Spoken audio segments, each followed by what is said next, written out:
is a young Swedish and Iranian girl. You are working for NHS. It's many years you are living here in Britain, but you are not a citizen. Now, what are you afraid of after Brexit? Well, me and a lot of my friends have been here since we've been, well, just been raised here. You know, I came here when I was 3 years old, and now after we've left the EU, I'm not even sure if I'm going to be able to live here, you know. I mean, at the moment you can get right to live, but I mean, what's going to happen in 2 years' time? You know, I've just been accepted onto a college course.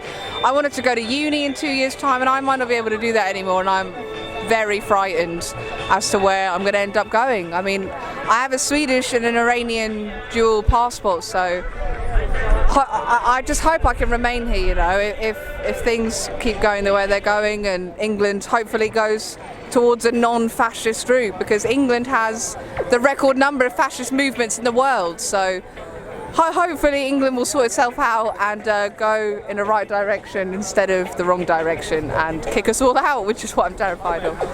So. And today you're wearing a t-shirt, immigrant looking for a hug.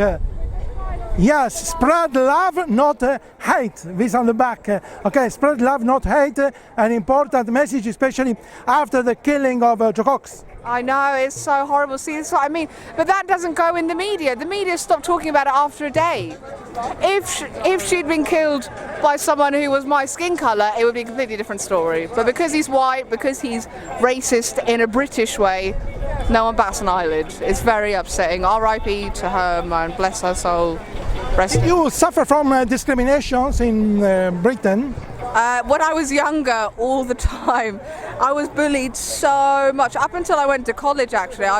Hairy, you're a terrorist, your skin's so brown, anything you can think of under the sun, I was taken the piss out of. It was awful.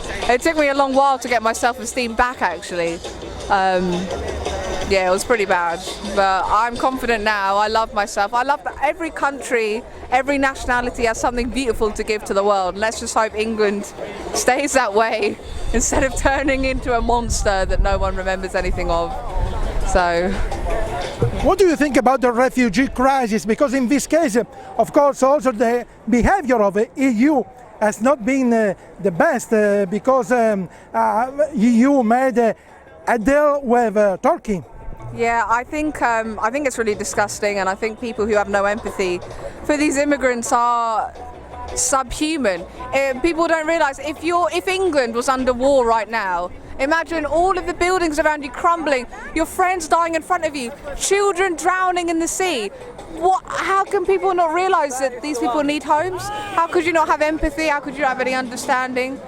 I just don't understand. Anyone who is anti-immigration clearly can have no empathy to put themselves in someone's shoes whose whole country's been destroyed. Not just their house, not just their town, their whole bloody country is gone.